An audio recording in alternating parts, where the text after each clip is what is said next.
Eu sou da cidade de Irecê, lá no sertão da Bahia, lá no sertãozão mesmo. E eu tive uma infância lá muito difícil. Eu me chamo Jeane Porto, hoje eu sou empresária, né? Eu fui uma pessoa que viveu lá até os 14 anos, né? Passei fome, passei frio, dormia no chão. Eu ia nos açougues e falava assim para os açougueiros, né? Tem como vocês separar essas peles aí da carne que vocês não vendem para me dar para os meus cachorrinhos, né? Porque eles estão passando necessidade, estão passando fome. Só que os açougueiros sabiam que, na verdade, não era para cachorrinho nenhum, né? Que era para mim e para os meus irmãos. Muitas vezes eu fui em resto de feira pegar verduras, legumes, que ninguém queria comprar, eles jogavam no lixo, eu e meus irmãos iam lá e pegava aqueles restos de alimento para a gente se alimentar. E assim foi muitos anos, até que um dia, né, minha mãe se revoltou com aquela situação e falou que a gente não ia mais viver aquilo, de comer resto de alimento.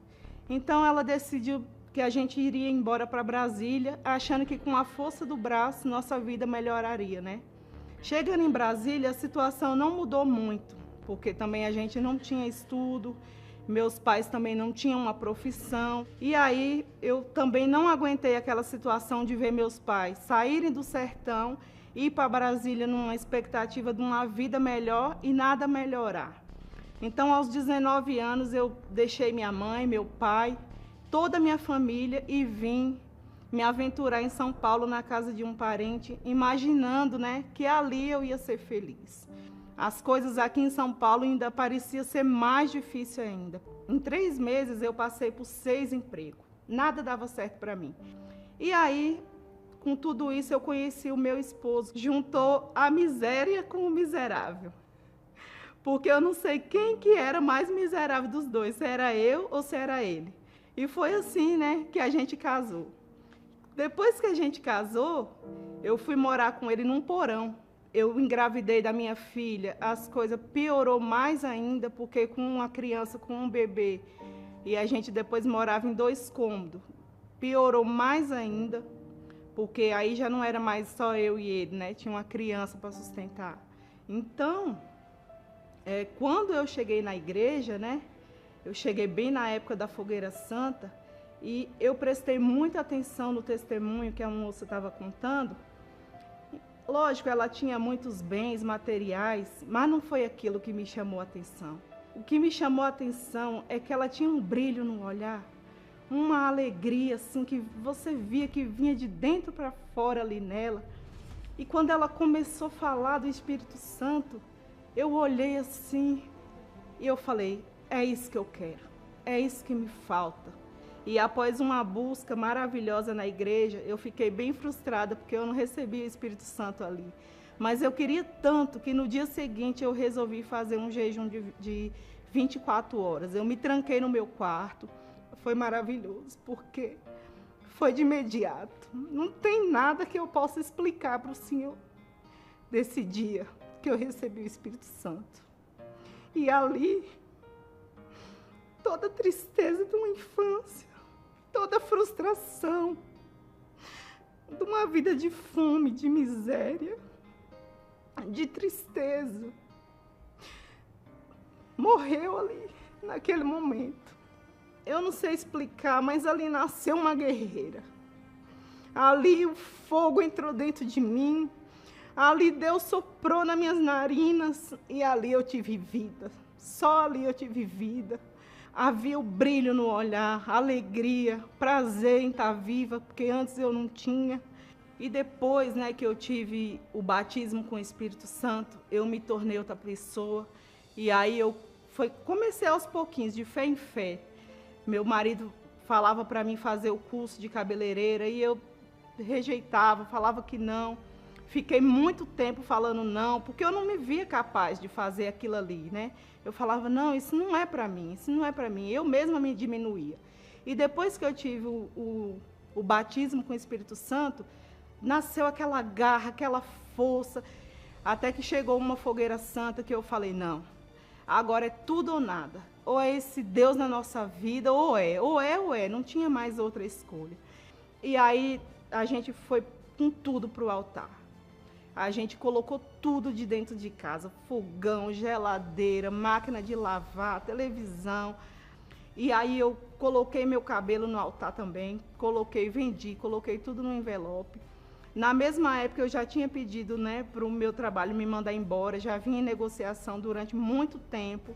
E eu pensava, se eu colocar tudo no altar, né, ainda vou ter aquela rescisão lá e vai dar para mim começar alguma coisa nova, né? Mas Deus, Ele é tão tremendo que a minha rescisão saiu na semana de cumprir a fogueira santa. E Deus, não era a igreja, ninguém falava nada comigo, mas Deus falava, coloca sua rescisão também, fica sem nada, fica na minha dependência. E aí, toda vez que eu ia no banco sacar, né, os meus direitos, a minha rescisão, eu me sentia como Abraão levando Isaac para ser sacrificado. Minhas pernas tremiam. Eu falava, meu Deus, não é possível. E agora, o que eu vou fazer com uma criança pequena de 2 anos e sem nada? E falei, não, mas eu quero de alguma maneira chamar a atenção de Deus. A única coisa que eu queria era chamar a atenção dele, que ele me notasse. E a gente foi com as pernas tremendo, colocamos aquela sacola no altar e a gente subiu e lá eu tenho certeza que o próprio Deus estava lá esperando a gente, recebeu, nosso sacrifício foi aceito. A gente não tinha nada, não tinha onde esquentar o leite da minha filha de 2 anos. Mas a gente desceu numa alegria tão grande, a gente tinha uma certeza que aquilo ali tinha acabado. Aquele sofrimento, aquela frustração, aquela vida pequena tinha acabado ali. E aí veio a ideia do salão, né? Falei, não, agora eu fiz esse curso básico mesmo, não sabia quase nada, não tinha dinheiro para nada, não tinha dinheiro para um secador. E fui, com a fé, com a coragem, nasceu uma garra dentro de mim naquele momento que eu não tinha. Uma certeza, comecei a andar por os lugares procurando. Eu procurava salão, ia num canto, ia no outro. E nesse mesmo dia, Deus me mostrou um salãozinho pequeno, 12 metros. Mas para mim era tudo. O salão tinha 12 metros quadrados.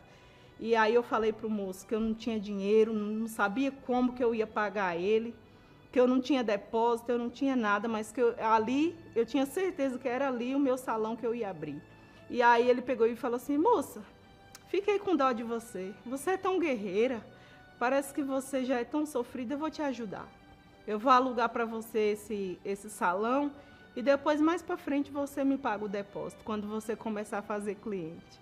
O primeiro dia que o salão inaugurou, eu era tão experiente que eu fui cortar o cabelo da cliente e cortei um pedaço da orelha dela. E o sangue começou a correr e eu me tremia, não sabia o que fazer. E parece que Deus usou aquela mulher e falou para mim, ei, moça, calma, vai dar tudo certo, você está nervosa, é assim mesmo quando a gente começa. Não se preocupe, o importante é que meu cabelo ficou lindo, eu vou voltar aqui, você é sua cliente.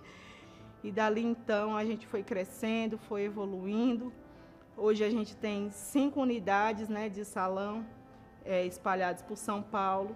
E hoje, eu que comia lixo, né, resto de carne, resto de verduras, era uma pessoa que não parava em emprego nenhum. Em 3 meses eu passei por 6 empregos, nada dava certo. Hoje eu dou emprego para dezenas de pessoas. Hoje eu moro num apartamento que nem para limpar. Eu nunca nem imaginei de entrar num apartamento igual o meu, nem para fazer uma faxina para uma pessoa. E hoje o Espírito Santo me proporcionou morar aqui de frente para o mar. Hoje eu viajo para onde eu quiser. Onde eu quiser ir, eu vou. Hoje a gente almoça nos melhores restaurantes. Tenho um casamento abençoado. Eu que era frustrada em tudo. Sou feliz em todas as áreas. Aquele Deus que foi me apresentado naquele dia, hoje eu conheço Ele. Eu tenho uma intimidade com Ele. Só eu e Ele. E eu tenho essa consciência, né? Eu e meu esposo, a gente tem essa consciência que a gente não tem nada. Tudo é de Deus. A gente veio sem nada. A gente não tem apego a nada. Tudo isso é maravilhoso, tudo isso é lindo. Tudo pertence a Ele. E a gente não tem apego a nada. Por o contrário, quando vem a fogueira santa, o fogo entra dentro da gente, a gente já quer fazer algo diferente, a gente já fica contando os minutos para chegar à próxima, o que é que a gente vai fazer de diferente? Porque a gente tem essa consciência, né, da obra de Deus que tem que se expandir. Quando eu vejo lá o projeto Canaã, eu que vim lá de Irecê, daquele sertão da miséria, eu olho para aquelas crianças e penso, meu Deus, eu me sinto eu ali sendo ajudada. Eu me sinto eu ali sendo cuidada. Quando eu vejo aquelas crianças lá que têm o que comer, eu penso, meu Deus, na minha época deveria ter uma dessa, né? Quando eu vejo aquela obra gigantesca em Brasília, meu Deus, eu fico, agora minha família vai se entregar para Jesus, porque é uma obra maravilhosa dessa. Aí que nasce aquela vontade de ter mais e mais para ajudar, para patrocinar a obra. E não é pastor que pede, não é igreja que pede. O desejo nasce dentro de você. Você tem a necessidade de agradar esse Deus. Você vive para Ele. Eu já era morta, eu não tinha nada. Eu era miserável. O que é que eu vou querer? Eu não vou levar nada.